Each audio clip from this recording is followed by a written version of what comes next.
actually feels like it stopped raining. Maybe I could sneak some flight in quickly. I guess the only good thing of drone flying when it's soaking wet like this, no one wants to go out in the field, so you basically have a full room, I guess, to fly safely and all that. That's only if it stops raining though. Well, it's cold and wet here today. I saw this kind of funny video, if you want to call it funny. It seemed like there was someone trying to, I guess, use a skateboard to do some tricks. And I don't know where this is, but they basically lit it on fire, whatever you want to call this. And basically he had a little bit of a mishap and he basically fell into the fire. It says basically he suffered some burns. I wouldn't be surprised actually if after this it would be like, okay, let's try it again, get it right this time. That's usually what happens in these type of situations. And I was trying to wrap my head around this article today. It says, the biggest threat to drone innovation is a group you've never heard of. Now this is in the US where there's already some changes and stuff like that, which a lot of hobbyists say, that's it, there's the end of the hobby. But this one here says, a little known but highly influential group of attorneys from across the country will soon meet in Detroit and can change our skies forever. They claim their draft model legislation concerning drones will help protect privacy. However, their actions could have far-reaching effects on innovation, safety, and future drone operations. So apparently it's some kind of, I guess, group called the ULC, or the Uniform Law Commission. And the worry is, I suppose, they're going to come up with things that they don't really understand, like it's not actual drone flyers, for example. And it says here, the draft proposal draws an inflexible, arbitrary line of 200 feet in the sky and, if enacted by the states, would establish a new aerial trespass law. It anoints private property owners as de facto air traffic controllers, giving them a right to establish no-fly zones and creating a maze of flight paths with different rules that operations must navigate on a house-by-house basis. So if I'm understanding it correctly, I think it's usually that talk about flying, say, in the air in the neighborhoods over the house, like people don't actually own the airspace in general above like a certain height, whereas this, I suppose, the property owners would, as if it's their backyard, so everyone has different, I guess, rights and say as to who can fly over it and so forth. And this technically, according to this, would affect everybody, not just recreational people, but commercial people too.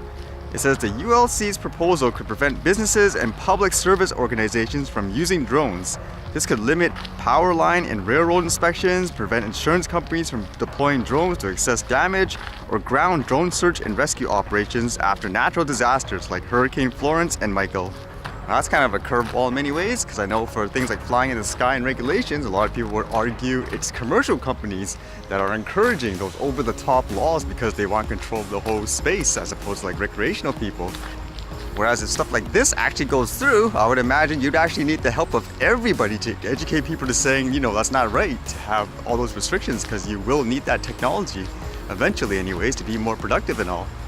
Kind of makes me think too about that notion of people who create, I guess, regulation stuff, whatever it may be, they should at least have some kind of first-hand knowledge or practical knowledge of how stuff works before they come up with that stuff.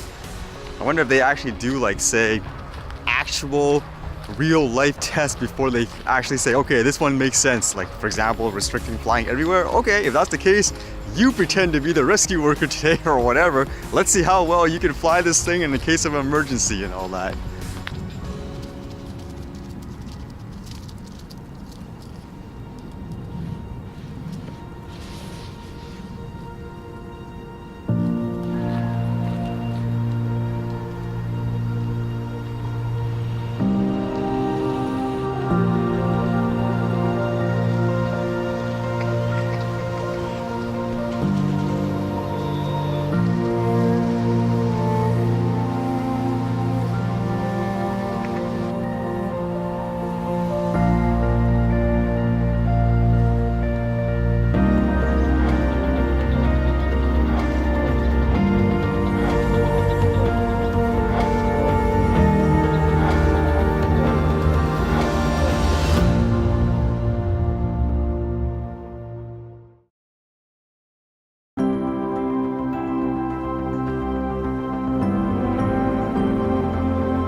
Alright, see you guys later.